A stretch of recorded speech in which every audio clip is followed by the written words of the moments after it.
Greatest show on earth বিশ্বকাপের final, অথচ নেই কোনো রণহুঙ্কার, নেই যুদ্ধের দামামা, নেই বাকযুদ্ধের সেই চিরচেনা রূপ।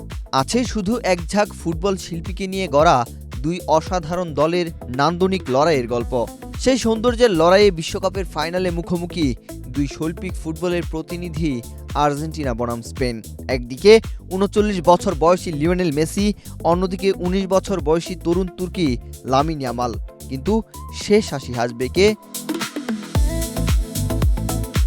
দুই দলের দেখা হওয়ার কথা ছিল গত মার্চেই ফিনালিসিমায়, কিন্তু নিরাপত্তাজনিত কারণে সেই ম্যাচ আর অনুষ্ঠিত হয়নি। অবশেষে সেই অপেক্ষার অবসান হতে চলেছে বিশ্বকাপের সবচেয়ে বড় মঞ্চে। Gold's Gym across 30+ countries with over 700+ locations worldwide. Train anywhere, belong everywhere. বিশ্বকাপের শিরোপা ধরে রাখার স্বপ্ন নিয়ে মাঠে নামবে আর্জেন্টিনা, আর ২০১০ সালের পর আবারও বিশ্বসেরা হওয়ার লক্ষ্য স্পেনের। তবে এই ম্যাচ শুধু একটি ট্রফির লড়াই নয়, এটি যেন গুরু আর শীর্ষের লড়াইয়ে পরিণত হয়েছে। এই ফাইনালের সবচেয়ে বড় আকর্ষণ অবশ্যই লিওনেল মেসি বনাম লামিন ইয়ামাল। একজন ফুটবল ইতিহাসের অন্যতম সেরা শিল্পী, অন্যজন আগামী দিনের সবচেয়ে আলোচিত প্রতিভা।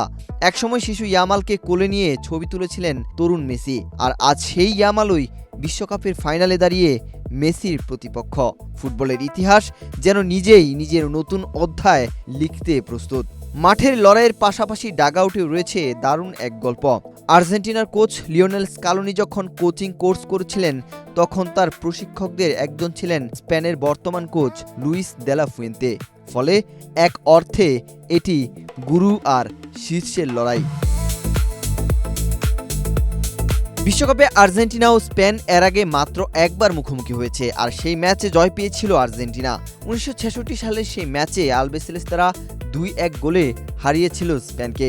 এছাড়া সব ধরনের প্রতিযোগিতা ও আন্তর্জাতিক প্রীতি ম্যাচ মিলিয়ে দুই দল মোট ১৪ বার মুখোমুখি হয়েছে, যেখানে আর্জেন্টিনা জিতেছে ৬টি ম্যাচ, স্পেনও জিতেছে ৬টি, আর বাকি ২টি ম্যাচ ড্র হয়েছে। অর্থাৎ দুই দলই এমন এক পরিসংখ্যানের সামনে দাঁড়িয়ে যেখানে সমান সমান লড়াইয়ের আশঙ্কা এই বিশ্বকাপে। এবারের বিশ্বকাপে নকআউট পর্বে আর্জেন্টিনার পথ ছিল রীতিমতো কাঁটায় ভরা।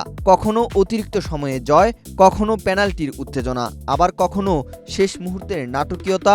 প্রতিটি ধাপেই সমর্থকদের হৃদস্পন্দন বাড়িয়েছে লিওনেল স্কালোনির দল। আর সেই কঠিন মুহূর্তগুলোতে বারবার সামনে থেকে নেতৃত্ব দিয়েছেন লিওনেল মেসি। গোল, অ্যাসিস্ট আর অসাধারণ সব মুহূর্তে তিনি আবারও প্রমাণ করেছেন বয়স কেবল একটি সংখ্যা মাত্র। অন্যদিকে স্পেন ছিল একেবারেই ভিন্ন ছন্দে।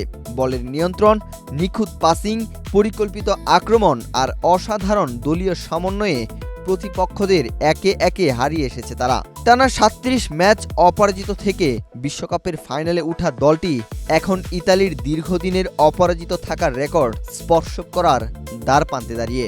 এখন অপেক্ষার পালা, বিশ্বকাপের ট্রফি উঠে কার হাতে।